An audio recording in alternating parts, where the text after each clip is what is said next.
శివుని జటలనే తన నాట్య జతులుగా జలకమాడు సతులకు సౌభాగ్యదాత్రిగా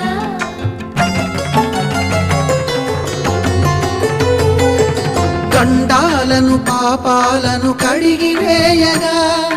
ముక్తి నదిని మూడు మునకలే చాలుగా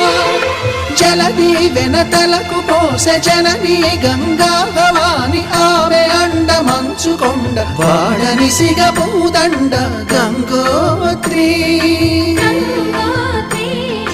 గంగోత్రి గల గల గల గంగోత్రి హిమగిరిధరి హరిపుత్రి గల గల గల గంగోత్రి హిమగిరిధరి హరిపుత్రి గల గల గల గంగోత్రి హిమగిరిధరి హరిపుత్రి